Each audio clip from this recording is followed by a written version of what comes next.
Et qui est André Gide? Est-ce le jeune garçon qui à 13 ans tombe amoureux de sa cousine Madeleine pour l'épouser ensuite? Est-ce ce jeune esthète, le Narcisse de la littérature contemporaine qui crée avec ses amis la Nouvelle Revue Française? Est-ce ce jeune marié qui va vivre avec Madeleine une passion un temps exclusive mais sera finalement plus attiré par les jeunes hommes en Afrique du Nord et qui fut même un ami proche de Oscar Wilde? Est-ce l'homme qui s'engage pleinement dans la dénonciation du système colonial en Afrique noire française?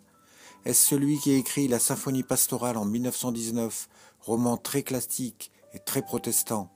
Ou est-ce l'écrivain engagé, le militant communiste, qui rencontre Staline en 1936 et sera dénoncé par le régime pétainiste comme démoralisateur de la jeunesse?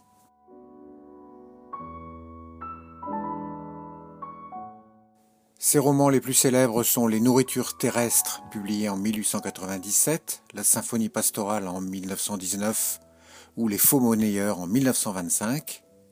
Mais puisque nous parlons des romans d'amour, nous allons surtout nous intéresser à deux romans extrêmes qui sont L'Immoraliste et La Porte étroite.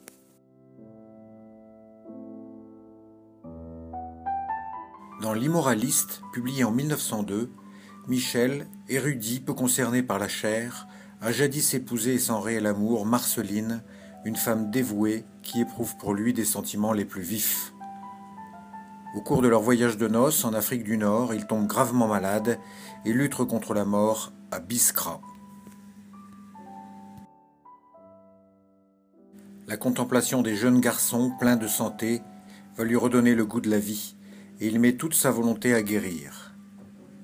Le convalescent est bientôt un homme neuf, attentif à son corps, au monde présent et sensuel qui l'entoure. Dans un premier temps, par reconnaissance pour les soins qu'elle lui a prodigués, Michel entoure Marceline d'affection. Mais celle-ci, enceinte, fait une fausse couche et demeure maladive. Au lieu de lui laisser le temps de guérir, Michel va l'entraîner dans une fuite en avant qui les ramène en Algérie. Là, Marceline meurt d'épuisement, de délaissement et d'amertume.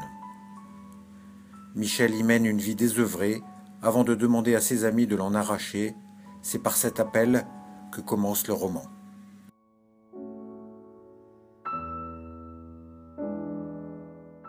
Le premier grand succès de Gide, La Porte étroite, publié en 1900, est conçu comme un pendant de L'Immoraliste, comme l'autre versant d'un même excès. Jérôme s'efforce d'aimer Alissa avec la vertu la plus absolue et n'a d'autre souhait que de l'épouser. Leur relation s'épanouit dans une ferveur religieuse partagée, approfondie par des lectures communes. Cependant, Alicia découvre que sa sœur Juliette aime elle aussi Jérôme. Elle tente de s'effacer au profit de sa cadette. Des années plus tard, Jérôme et Alicia peuvent à nouveau laisser cours à leur amour.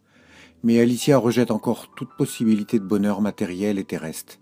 Elle s'obstine à se considérer comme un obstacle entre Jérôme et la sainteté.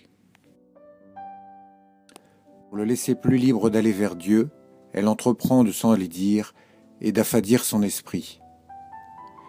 Ils se séparent et la jeune fille meurt 3 ans plus tard.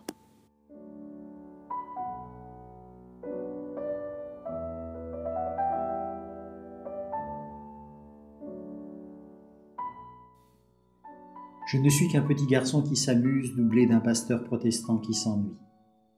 Les extrêmes me touchent.